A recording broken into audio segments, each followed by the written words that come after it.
আমি আজ নোটে ডাঁটা চচ্চড়ি বানাবো। নোটে ডাঁটা নিয়েছি, আর এইখানে নিয়েছি ঝিঙে, পটল, আলু, কুমড়ো আর কাঁঠাল দানা, চিংড়ি মাছ।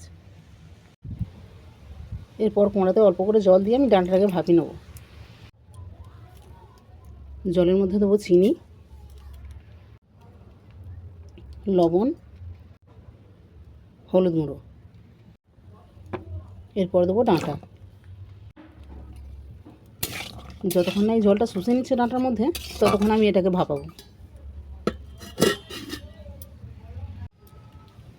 আচ্ছা, এদিকে চিংড়ি মাছটা আমি কিছুক্ষণ ম্যারিনেট করে রাখবো। এতে দেবো লবণ, হলুদ গুঁড়ো আর লঙ্কা গুঁড়ো।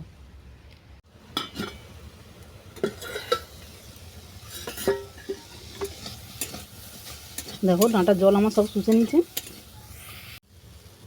এতে অল্প করে তেল দিয়ে নেড়ে চেড়ে আমি নামিয়ে নেব।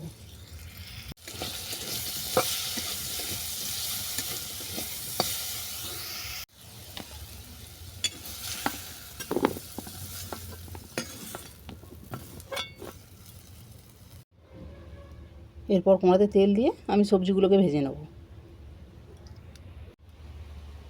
সবজি ভাজার আগে আমি কিছু ফোড়ন দেবো। এতে দেবো তেজপাতা, শুকনো লঙ্কা, মাছ ফোড়ন। আমি এখানে 5 মিশালি সবজি যে গালে দিচ্ছি, একটু হিংও ফোড়ন দেবো।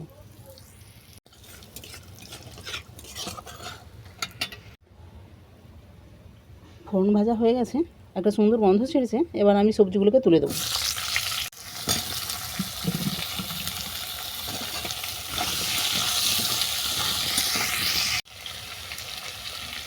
এরপর দেবো স্বাদ মতো লবণ, হলুদ,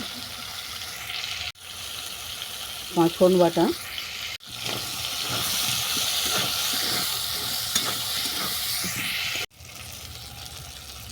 এরপর দেবো লঙ্কা গুঁড়ো।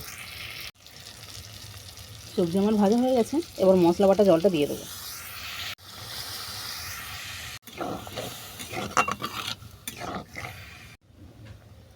এটা আবার চাপা দিয়ে আমি সেদ্ধ করে নেব।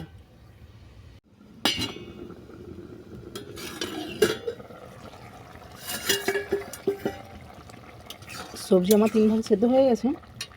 এরপর ভেজে রাখা ডাঁটা দেবো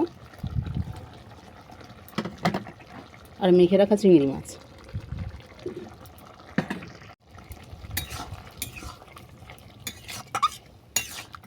এটাকে আবার নেড়ে ছেড়ে বাকি সেদ্ধটাও করে নেবো চাপা দিয়ে। তরকারি নামানোর 1 মিনিট আগে আমি সরষে বাটা দেবো।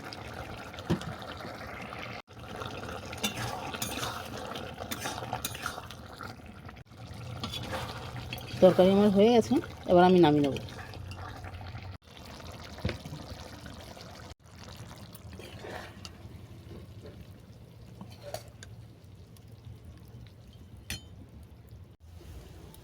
তোমরা খেয়াল করেছো, আমি কিন্তু সব ডাঁটার আঁশ ছাড়িয়ে নিয়েছিলাম, কারণ ডাঁটাটা অনেক বয়স হয়েছে, প্রায় শেষের পথে দানা আরে সব ঝরে গেছিলো।